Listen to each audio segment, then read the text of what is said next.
Nothing is free. In a quiet village nestled between rolling hills and dense forests, a community thrived.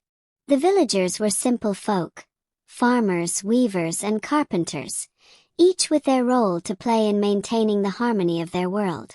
Despite their modest lifestyle, there was one belief everyone held dear: nothing in life is free. This belief wasn't just a saying, it was a way of life. If someone helped repair your roof, you offered them a meal. If a neighbor borrowed a plow, they repaid with labor or a share of the harvest. This exchange system kept relationships strong and reminded everyone that effort was the backbone of their prosperity. One day, a stranger arrived in the village. He was dressed in fine clothes, his boots polished to a shine that reflected the midday sun. He carried a bag that seemed to hold secrets, and his confident stride turned every head. The villagers gathered in the square, curious about this newcomer. "I bring a gift," the stranger announced, his voice smooth like honey. He opened his bag to reveal shiny trinkets, tools, and strange devices. "These are yours free of charge. No strings attached." The villagers exchanged wary glances. They had never encountered such an offer. Why would anyone give something away without expecting anything in return? An elderly man named Elias, known for his wisdom, stepped forward. "Why would you do this?" he asked. "What do you gain from giving these gifts?" The stranger smiled. "I gain nothing. My joy comes from seeing you prosper.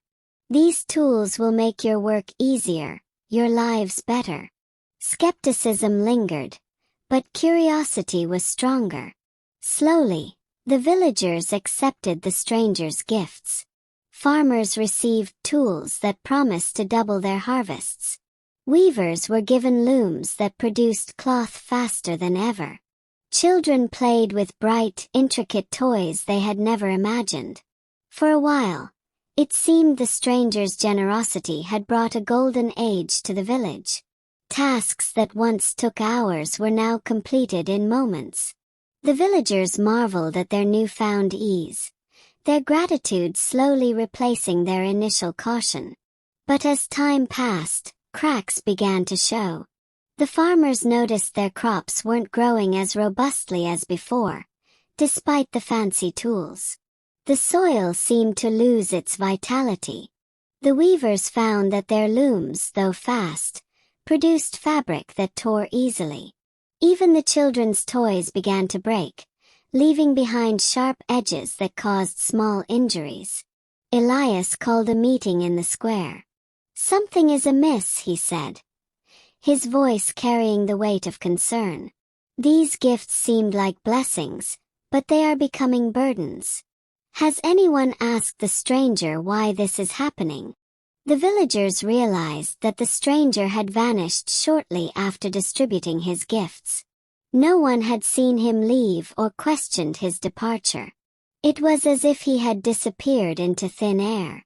Elias decided to investigate. With a small group of villagers, he examined the tools, looms, and toys closely. What they discovered was startling. The tools were designed to wear out quickly, the looms were flawed, and the toys were made from brittle materials. But the most alarming discovery came when they examined the soil where the farmers had used the stranger's tools. Tiny, unnatural particles had leached into the ground, sapping its nutrients. Elias called for another meeting. "We have been deceived," he declared. "These gifts were not free. We are paying a price, not with coins but with the health of our land and our community. We must act before it's too late."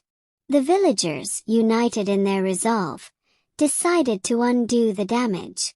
They discarded the stranger's gifts and returned to their old ways. Farmers tilled the soil by hand, nursing it back to health with natural methods. Weavers repaired their traditional looms and taught their children the art of craftsmanship. The process was slow and arduous, but it brought the community closer.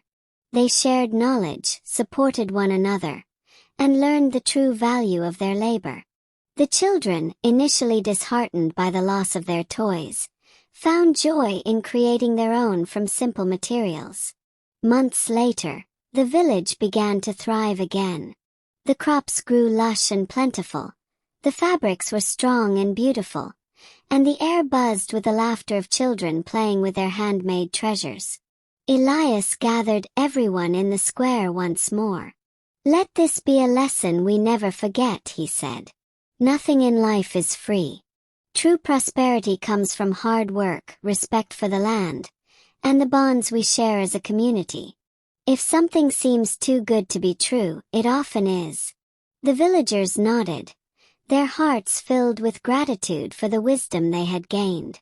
They understood now that the strangers' gifts, though tempting, had nearly cost them everything. And so, the village returned to its way of life, where every effort was valued, every exchange meaningful. The phrase, "nothing is free," took on a deeper significance, reminding them not only of the price of labor but also of the cost of trust misplaced. Years later, when travelers passed through the village and asked about its prosperity, the villagers would smile and share their story. It was a tale of deception, resilience, and the enduring truth that the most valuable things in life are earned, not given.